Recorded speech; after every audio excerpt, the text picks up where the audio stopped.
welcome to another day of Vlogmas. So today we are going through my 2023 self-destructing books. So what this is, and this is an idea that I have taken from Becca at Becca on the Books. I don't know if Becca was the first person to do this, but she's the first person that I saw doing this. So I think that she came up with this idea. If not, I'm very sorry that I have not credited the correct person. But self-destructing books are books that you put in a pile, and if you have not read them by the end of that year, they get self-destructed, i.e. unhauled. So I put at the beginning of this year, and I'll try and link the video up here somewhere. Please ignore baby Jenny looking, it's like one of my very first videos. And they were the 10 books that I was hoping to read in 2023, and if I didn't, they would go. These books, and the way that I've always done my self-destructing pile, is they are books that I had on TBRs in the previous year, so in 2022, and I hadn't read. Plus, they are books that I had hauled prior to that previous year. So the pile of books, the 10 books that are featured in the video up here somewhere, I bought in 2021 or previous. I had them on a TBR in 2022. Didn't read them, so then they were on the self-destruct pile for 2023. I have got 6 next to me that I have not read, so I didn't do the best with that pile of 10 books. So let's go through them. So the first book that was on my self-destructing pile was Under the Whispering Door by TJ Klune. I have read this one. I really loved it. To be honest, it was one that I knew I would read and I knew that I would really like. It was on this pile purely because I hadn't read it when I'd put it on my TBR, rather than it was a book that I wasn't too interested in. So yeah, really enjoyed it. I loved it. Nothing more, to be honest, really to say other than I loved it. I think I gave it either 4.5 or 5 stars. Don't quite remember now. The second one that was on this pile was Defy the Night by Bridget Camera. I read this one, sort of. I DNF'd it actually, and I have since unhauled it. My friend has got it. I had a very lovely Fairy Loot edition. I read 50 pages. I voice noted my friends who had already read the book and said, these are my theories. And then said, I'm going to DNF. And they told me that all of my theories were completely correct. I predicted all of the twists in that book within the first 50 pages. For me, that is not a book that I'm going to want to read. So DNF'd, unhauled, gone. We then have on the pile The Duchess by Wendy Holden. So this book was actually sent to me by the publisher. So I am very sorry that I have never read it. This is by the same author who wrote The Governess. I really enjoyed The Governess. So The Governess follows, I can't remember what the character is called, but it follows the lady who was the governess to Queen Elizabeth and her sister. Take out my chapter challenge bookmark. She was governess to her Queen Elizabeth and her sister as children, and kind of follows them as they grow up. The Duchess follows Wallis Simpson, who was the partner of King Edward. Because she was a divorcee, they wanted to marry. He couldn't be king and marry a divorcee, so he abdicated the throne.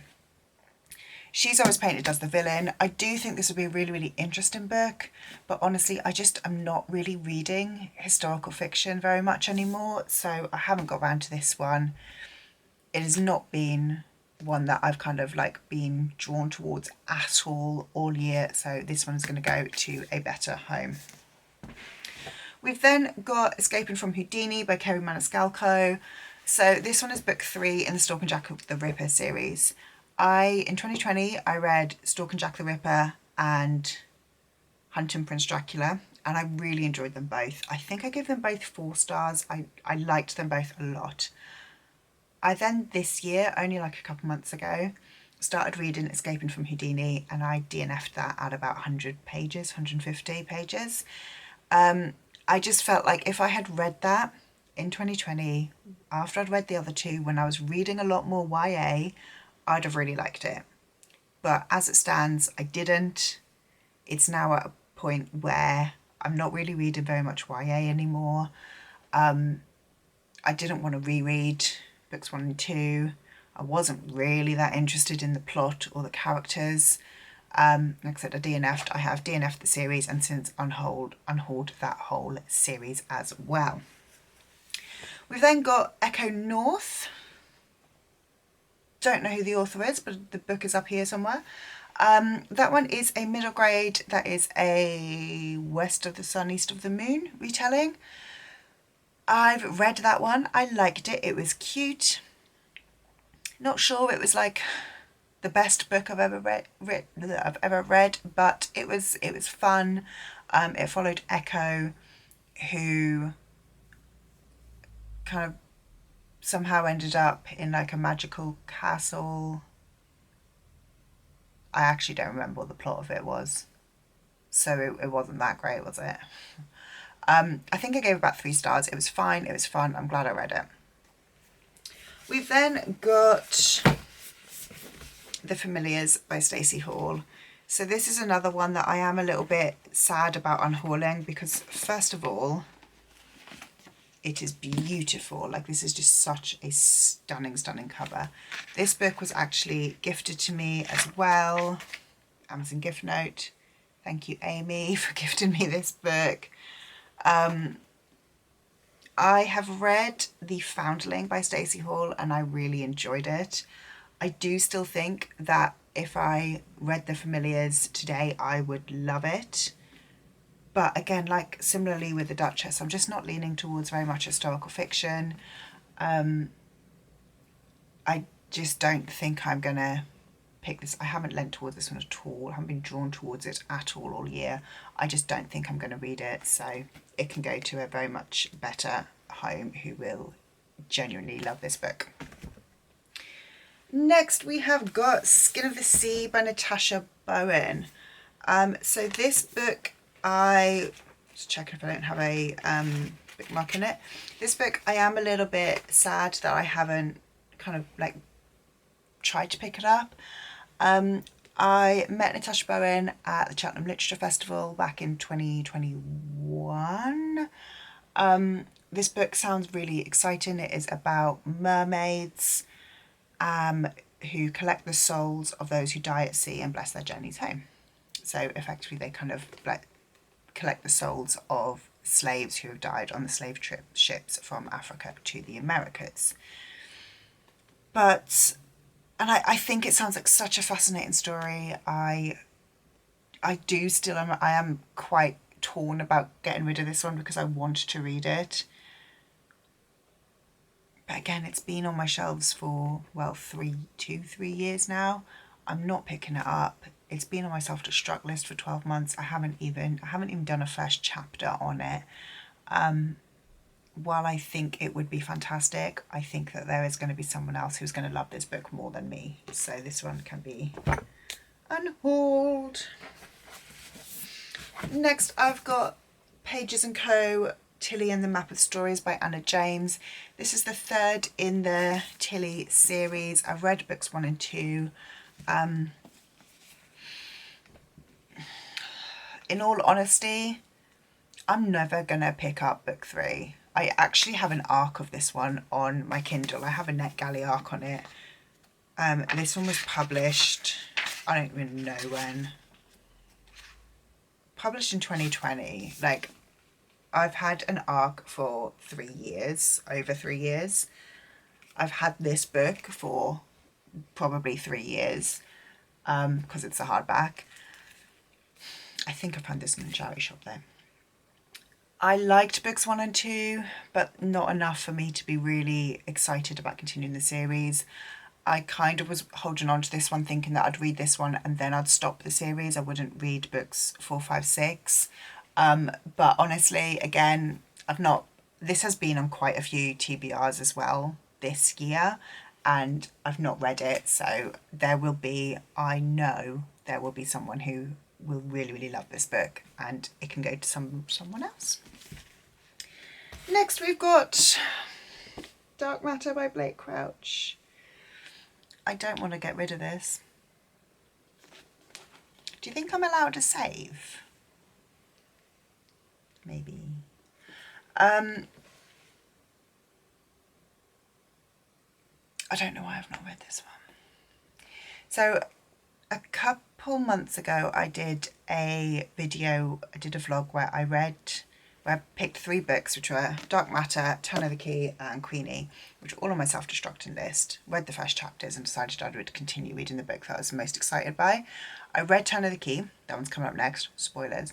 I was hoping that I'd have enough time to get to Dark Matter, but I didn't. And then I was thinking, oh well, it's fine, I'll read it over the next month or so. And I still haven't, because I just haven't had the time to pick it up. I am still so interested in this one. I might cheat. I'm going to cheat. This one is going to get, let's say, a 6-month stay of execution. It's going to go back on my shelves, and when I do my next big quarterly unhaul, if it is still unread, it will really have to go. Now let's say summer, let's give it, yeah, I will give it 6 months. If it's still unread by June, it will really have to go. But I really do want to read this one. So he's not going to go. Then, as I said, I had Turn of the Key by Ruth Ware. This one I have read. I liked it. I didn't love it. Like, it was a fine, solid thriller. I know it's a Turn of the Screw retelling. I've read The Turn of the Screw, so I wasn't really shocked by anything. Like, again, it was fine. I don't really have any strong feelings for it at all. I do want to try and read more Ruth Ware because I liked One by One. This one I think I gave it like 3 or 3.5 stars. So it was solid. I do have a couple more Ruth Wares on my shelves. I've got The Death of Mrs. Westaway and The Woman in Cabin 10. I don't think either of them are Ruth Ware's best books necessarily, but because I own them, I'm going to try and read them before I pick up any other Ruth Ware books, and hopefully there'll be something that I like there. But yeah, it was solid, it was fine, I liked it, I've read it. I then have got